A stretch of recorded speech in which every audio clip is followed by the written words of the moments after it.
Hello YouTube and all you obsolete technology thrill seekers. Today I've got something I think is kind of cool.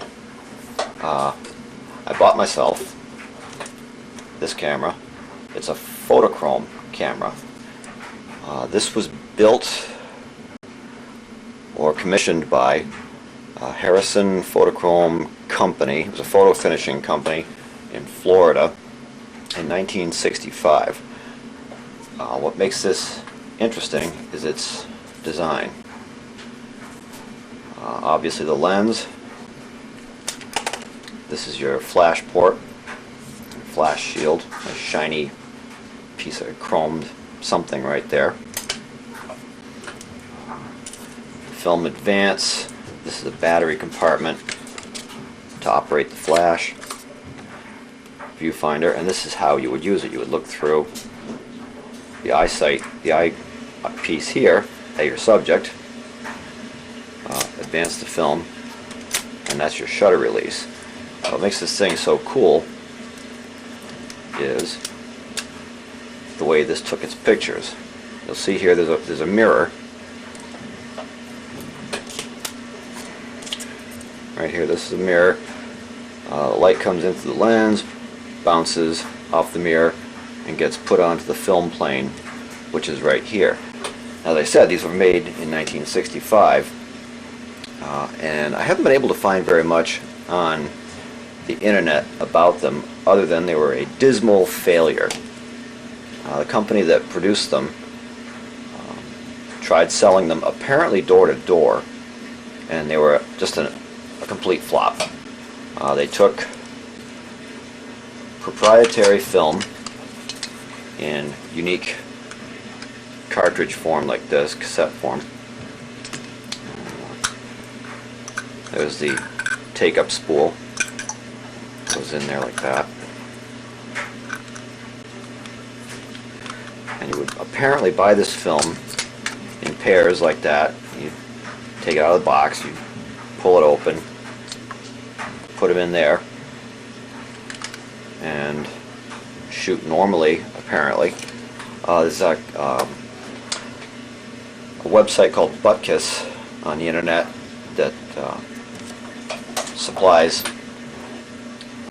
online reprints of camera manuals, lens information, all kinds of stuff. I'm going to put a link to it in the show notes. What did I want to cover here? So the thing with this was the film was a direct positive film. The film itself was made, I believe, by Ansco for the Petri Photo Finishing Company. And I have here a piece of the actual film. And this is it here. I don't know if you can see or not, but there's holes, the only holes, along one edge of the film. It would go in like this. This is your emulsion side. This is supposed to be plastic backed. At least that's what I found on the internet. So it would go in like that, and it would yield you a picture, a finished photograph, not a lot bigger than your driver's license, perhaps as big as a cigarette pack.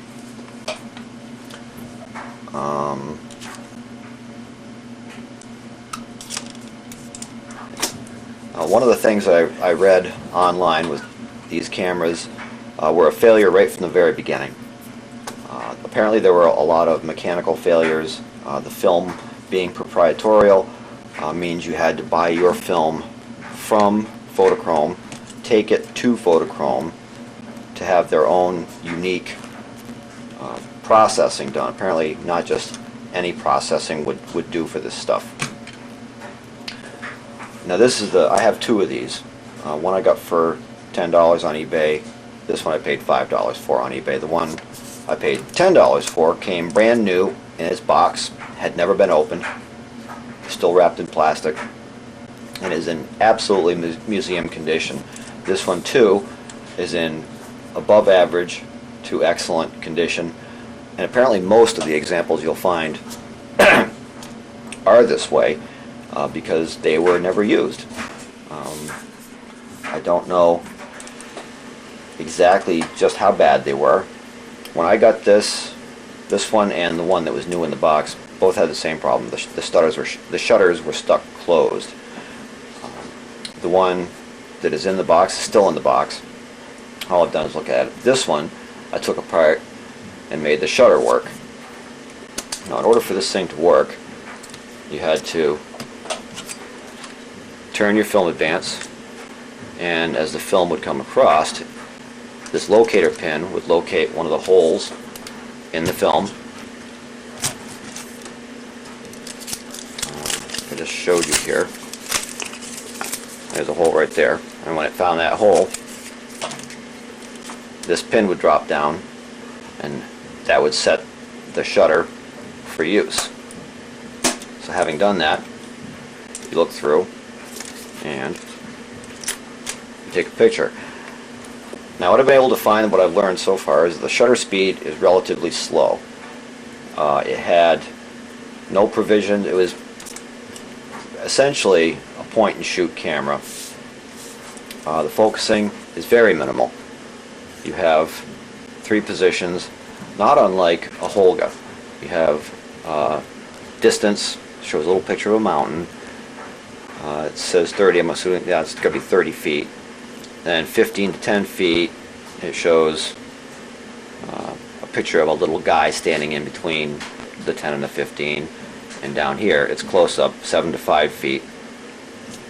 And there's a picture of a close-up person right there. And that is it. That is all the focusing you have. So I'm guessing that you could be pretty well out of focus and still take about the same picture, because there's very little motion in that focusing lens. Just looking at it now, I would say it moves perhaps a little bit more than a 1/16 of an inch in and out. It has the aperture is controlled by a selenium cell, which is in this portion of the beaded plastic ring. And apparently, the photocells in these were extremely unreliable if they worked at all.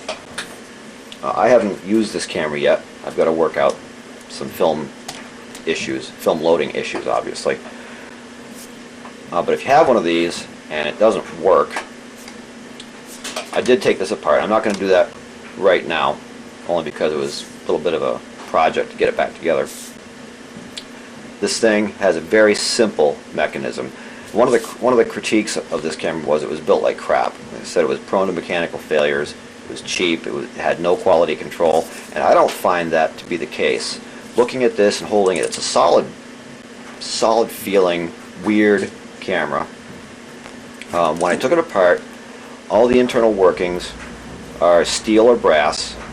The camera was actually manufactured by Petri, or Petri, I'm not sure how it's pronounced, by Petri in Japan, who at the time was a gigantic camera manufacturer. All the stuff inside here was very well made. It's all heavy metal construction. The focus ring is a little on the stiffish side, although it's very smooth. It's got a lot of glass. It has I think it was 4 lenses I ultimately took out of this thing, cleaned and replaced, plus 2 yellow filters, which probably were for color correction, although with black and white I would imagine it's a benefit. Very simple to take apart. I probably will do a video on disassembling the other one because the shutter is stuck on that one also. But if you've got one and you want to try, you'll see just inside the lens here, you've got a ring. It's got a notch here and a notch here for whatever kind of spanner tool you have. This ring unscrews counterclockwise. The front, the selenium cell ring comes out. There's 3 screws that hold this entire assembly to the body of the camera. When I first got this thing, I opened it up and I noticed that there were 4 screws, and I kind of took the leap that if I took those screws out, the guts would come out. Not so. This unit and the lens are screwed together through the lens, so this thing is a unit, and it's all packed into this big plastic housing. I find it to be very well made. It's very solid. Anyhow, ring off, selenium out. You'll find 3 screws in there. Now there's 2 pairs of 3 screws, and they're right close together. Be 1, 2, 1, 2, and 1, 2. There's 3 very long screws that are like about an inch long. If you take those 3 long screws out, this whole lens assembly will come right off in your hand. And that's all there is to it. There's little bells and whistles that need to be lined up properly. But otherwise, it comes right off, goes right back on. And everything you're going to want to work on is right inside here. If you take the other 3 screws out, the short ones, they're little. They're like maybe that long. That will allow you to take the next plate inside off. And as I said, I'll do a video on disassembling it. I didn't want to get into it the first time around because I didn't know what I was doing. And it would have been a 4-hour video. But this is a very cool camera. And I learned that the film canisters are probably the crappiest part of the entire thing. They're very cheaply made. They're just glued together, rather poorly cast plastic. And I don't have one right here. Oh, wait a minute. I do, right there. This is a 620 spool. 620 is very similar to 120. It's a little bit narrower, it's a tiny bit shorter. And it just happens to fit down in there. So if you've got one of these and you want to try it, all is not lost. Because if a 620 spool will fit in there, that means 120 film will fit in there. And to get this thing apart, because it comes, apparently they came from the factory with these tops glued on. This one, yeah, it was glued on. Yeah. I discovered that if I took my utility knife here and very gently found the little groove between the top and the body and just worked the knife in there very gently back and forth all the way around, a little bit at a time. This took a while, but I was able to get that top off at one point. It came loose, and just like that, I got the top off. When I did this one, I did break, let's take up spool out. I did break this edge off. It came off with the top. Did some creative re-gluing, got it back on there, smoothed out the rough edges, and so now I have the other portion, actually the take-up side of the film spools.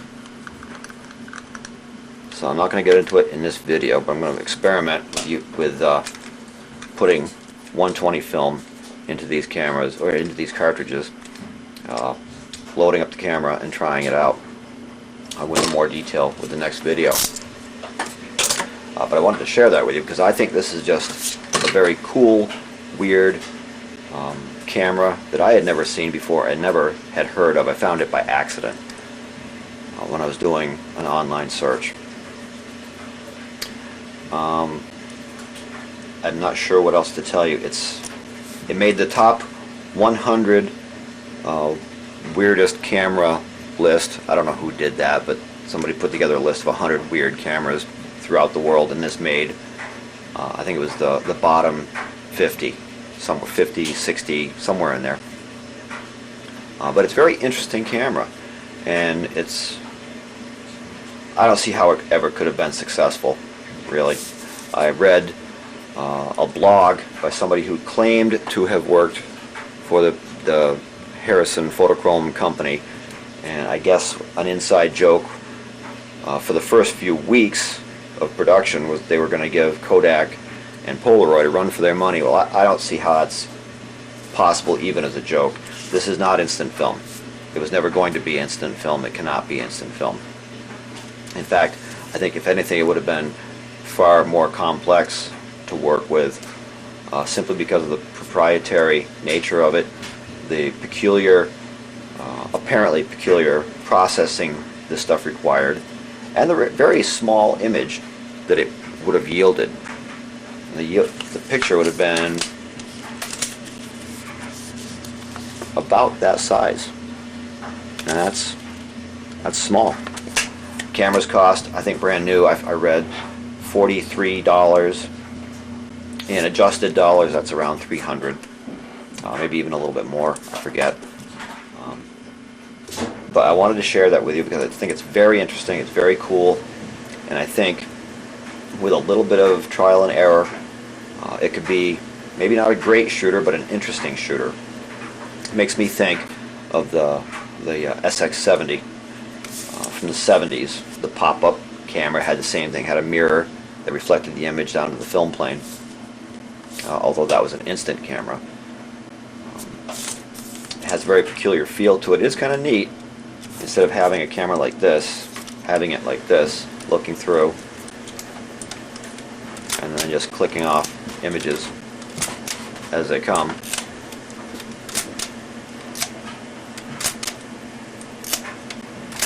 Now this is not a full turn. This is just a mechanical memory because there is no film in it, so the locator pin is always sticking down. All it does is it makes the clockwork inside do its thing, and then it resets the shutter. These both came to me in great condition. The lenses are in good condition. The yellow filters are a little iffy. I did find some fungus on, not on the glass, but on the filters inside this. And I found out also that the innermost yellow filter, when you're going to use the flash, when you pop that open, that yellow filter will swing out of the way. So you've only got one filter when you're working with a flash. And I saw it when I had the guts in my hand. I saw how it could work. So there it is, and I look forward to experimenting with this. I'm going to do, as I said, another video on my efforts to get 120 film into this. I've already test fit a roll of 120 film into it, so I know it fits. I know it's the right size. It's just a matter of making all the components work together. And so, I hope you enjoyed this. If you did, give me a like, and I will see you next time with more adventures in stuff that used to be.